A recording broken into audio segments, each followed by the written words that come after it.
Hello everyone, welcome back to my channel Pooja Verse. So in today's video, we'll be discussing about something which I have recently observed and मैंने देखा है कि ये चीज़ even when I was in my graduation मैंने notice किया था कि जो hiring के process में especially in government terms, what I have realized and what I have seen and what my conclusion is something we will discuss and starting from you must have guessed that today I'm going to talk about this one trend which is going there in terms of government hiring as an assistant professor is of contractual basis. तो हमने देखा होगा बहुत बार government में contract के basis पे आपको रखा जाता है और कॉन्ट्रैक्ट की वैकेंसीज निकली जाती हैं. As I have mention before, हमारे पास अभी भी इनफ वैकेंसीज नहीं है, permanent enough vacancies for assistant professor. ठीक है, वो हमारे पास अभी भी नहीं है. बट हमारे पास क्या आता है, इवन अभी recently I came across this one post as an assistant professor in one of the colleges of DU.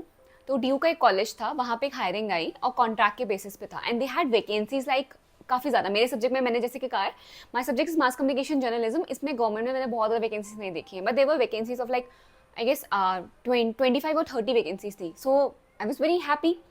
ठीक है, वाओ, मतलब 25 एंड 30 है तब तो फिर अच्छा है.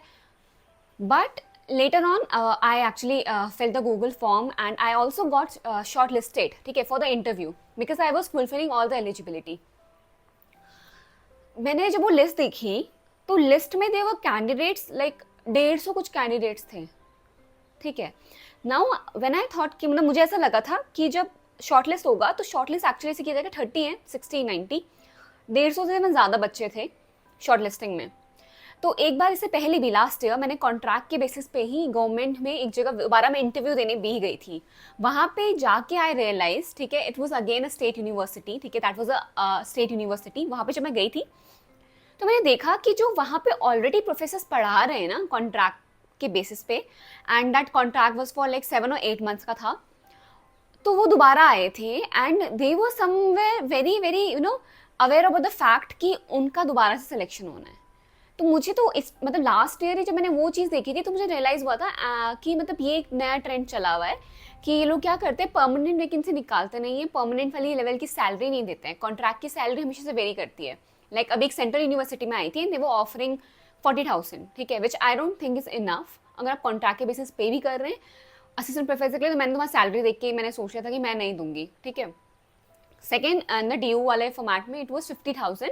तो मुझे लगा चलो ठीक है, 50,000 कॉन्ट्रैक्ट के बेसिस पे एंड गवर्नमेंट में आपको एक्सपीरियंस करने को मिल रहा है. So I wanted to go there for an experience. But the pattern again which I realize was कि वहाँ पे जो बच्चे थे, somewhere I got to know कि उससे पहले जो वहाँ पे कॉन्ट्रैक्ट में जो लोग लगे हुए हैं they were on the list. अब मैं यहाँ से दिल्ली जाऊँ and I will be investing a lot of my time and resources there. So मतलब मुझे वो वर्थ इट नहीं लगा, मैं गई नहीं. मतलब अब किसी को शायद से काफ़ी सारे लोगों ने मुझे बोला कि at least you should go and give it a try. मुझे पता है 6 महीने के वो एक कॉन्ट्रैक्ट के बेसिस पे था, दोबारा से 6 महीने वो वैकेंसी आएगी and if I be in Delhi I go, क्योंकि तब मेरे कोई रिसोर्सेज नहीं लगेंगे. I just be there for an experience. And somewhere I knew कि एक तो भी मुझे PhD नहीं है, obviously PhD is a preference हर जगह पे, and I saw in the list that there were so many PhD aspirants. बट it's not that I am underestimating myself. Even as a teacher, I believe I'm a very good one. So अगर सिर्फ teaching के basis पे देखा जाए तो मैं select हो सकती हूँ. बट मैंने देखा कि वही सारे नाम रिपीट हो रहे हैं. अगर उससे पहले भी 30 कैंडिडेट थे, मैंने कुछ 15-20 नाम देखे थे जो रिपीटेशन पे थे. ठीक है, रिपीटेशन पे थे. सो आई न्यू कि मतलब जैसे मैंने पिछले लास्ट ईयर के एक यूनिवर्सिटी में देखा कि वो जो 5 वैकेंसी पे आपके सारे वहाँ पे 7 प्रोफेसर आ रखे जो ऑलरेडी वहाँ पे काम कर रहे हैं. ओके तो और उनको पता है, वो वहाँ पे कह रहे हैं, मतलब इवन जब और लोग आए ना तो हम लोगों ने वहाँ पे एक तो फीस भरी थी. ठीक है, आई गेस 1500 या 2000 फॉर्म की मैंने फीस भरी थी. मैं गई हूँ ट्रेन से, स्टे का मैंने देखा था. सो आई इन्वेस्टेड अ लॉट. अब उसके बाद जाके मुझे वहाँ पे जाके पता चलता है even other professors were also there and उन्होंने भी एक दो ने कहा कि यार मतलब ये ऐसी वैकेंसी निकालते ही क्यों है जब इन्होंने हायर ही आपको करना है. एंड मुझसे एक प्रोफेसर ने कहा भी ना, this is how it goes, ऐसा ही होता है. तो मुझे वो सुन के लगा कि ओके, मतलब एक्चुअली कॉन्ट्रैक्ट के बेसिस पे this is what they do. Government जब बहुत ही परमानेंट वैकेंसी नहीं निकालती है, what they do is university decide करती है कि कॉन्ट्रैक्ट के बेसिस पे रखेंगे ना. कॉन्ट्रैक्ट के बेसिस पे ऑब्वियसली आप सैलरी अपनी डिसाइड करते हैं, सैलरी कम ही होती है compare to the permanent assistant professor vacancy. तो आप उनको कम सैलरी में रख लेते हैं. हर 6 महीने में आप ये चीज़ रिवाइज करते रहते हैं. Even when I was in graduation I had professors who were working there for like कितना 40,000 भी नहीं था शायद से उनका कॉन्ट्रैक्ट का, एंड वो वहाँ पे काम कर रहे थे लाइक फॉर ईयर्स. तो समझ रहे हैं, मतलब सालों तक जब भी कॉन्ट्रैक्ट की चीज़ चलती है, 1 साल का कॉन्ट्रैक्ट हो तो अगेन 1 साल बाद दोबारा से ये लोग पोस्ट निकालते हैं. बहुत सारे कैंडिडेट आते हैं बट सेलेक्ट उन्हीं को करते हैं यूजुअली जो ऑलरेडी वहाँ पे पहले से हैं. तो ये एक बहुत ही अजीब ट्रेंड है. यस, कॉन्ट्रैक्ट का मुझे ऐसा लगता है परमानेंट पोस्ट तो होनी चाहिए कॉन्ट्रैक्ट में. एक मुझे ऐसा लगता है देयर इज़ अ पॉसिबिलिटी कि आप फ्यूचर में जाके वहाँ पे जाके ना परमानेंट बन जाएंगे. रीज़न बीइंग गवर्नमेंट में काफ़ी सारी नेटवर्किंग में बहुत ज़्यादा चलती है. If they know you as a candidate, if they know you in a personal level, तो चांसेस है कि जब परमानेंट पोस्ट आएगी and if you are eligible, आप इंटरव्यू के टाइम पे because they are familiar with you, आपके chances हैं टू बी हायर्ड. तो इस वजह से मैंने देखा है बहुत सारे लोगों को कि दे die to be a part of any government university even if it's in contractual basis और salary चाहे कितनी भी कम हो. Now here I want to clarify one thing. For every individual their priorities differ. मेरी प्रायोरिटी में अगर शायद से गवर्नमेंट है, मेरी प्रायोरिटी में परमानेंट गवर्नमेंट वैकेंसी है, ठीक है. फिर कॉन्ट्रैक्चुअल भी है. फॉर मी यहाँ पर सैलरी मैटर करती है because I know I be investing a lot of time and I am not there कि मैं अपना 40 साल तक मैं सिर्फ कॉन्ट्रैक्ट के बेसिस पे काम करती रहूँ इसी एक लालच में कि मतलब हाँ बस परमानेंट वैकेंसी आएगी और मेरा सिलेक्शन हो जाएगा. ना this is not my priority. मे भी मैंने देखा बहुत सारे लोगों की यही प्रायोरिटी होती है. आई हैव सीन पीपल जो कि 50 साल के 45 या 50 साल के and they are working on contractual basis just for 40,000 around. I am not saying this money is enough. जितना भी पैसा हो I respect money but I don't feel कि 40 या 50 पे आके with so much of experience आप सिर्फ एक उस लूप पे फंसे हुए हैं एक्सपेक्टिंग कि आपको जो परमानेंट वैकेंसी आएगी और आप जाएंगे और आप मतलब फिर वहाँ पे ज्वाइन करेंगे. बहुत सारे लोग सिर्फ इसी चीज़ पर काम कर रहे हैं एंड बहुत सारे केसेस मैंने देखा शायद से कभी वैकेंसी नहीं भी आती, इवन आती भी है किसी और बंदे का कोई नेता वेता का सोर्स आ जाए वो भी लग जाते हैं. मे बी आप लग जाए फॉर डिजर्विंग और एवरीथिंग इज 50-50. मैं ऐसा नहीं कह रही हूँ कि दिस इज समथिंग जो हो ही रहा है, ठीक है, अच्छा भी हो रहा है. कहीं की जगह पे बहुत अच्छे तरीके से भी लगे जा रहे हैं, बहुत ही फेयर बेसिस पे, बहुत ही ट्रांसपेरेंट बेसिस पे भी नौकरियां लग रही हैं. बट बहुत सारी जगह पे अभी भी ट्रांसपेरेंट नहीं है चीज़ें, फेयर नहीं है. So be very wise, choose accordingly. उसी के अकॉर्डिंग चूज करना कि आपको कहाँ क्या करना है और कैसे करना है.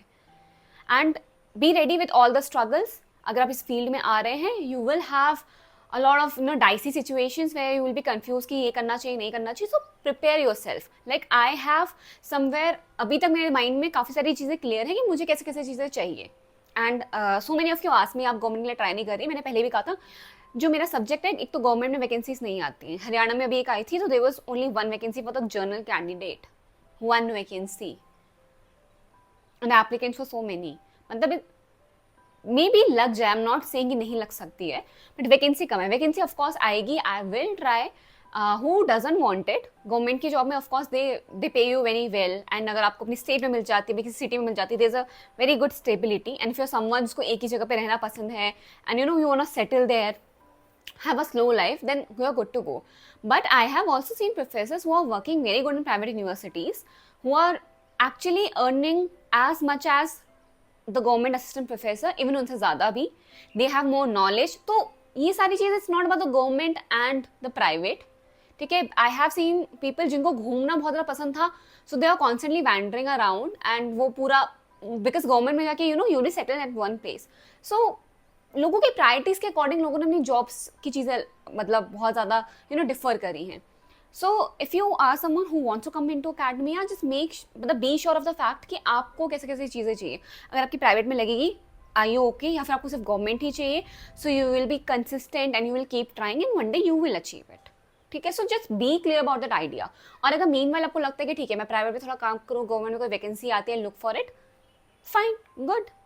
आई guess this is the best कि आप ऐसा नहीं है कि आप सिर्फ सरकारी का वेट किए जा रहे हैं, आप एक्सपीरियंस ले रहे हैं. Because a professor is always a professor. ठीक है.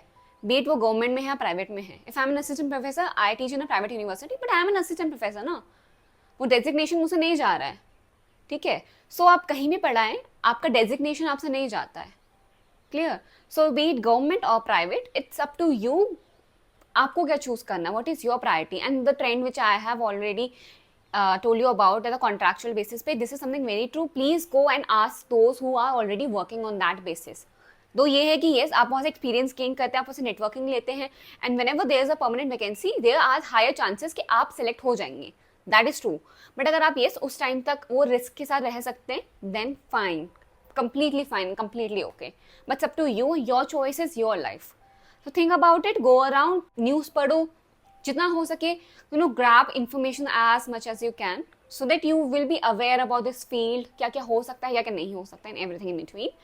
So yeah, that's it for today's video, and I really hope that this was helpful. I just wanted to let you know about this one recent trend which I've observed, and I wish that this video was helpful to you. If it was, please like, share and subscribe my channel.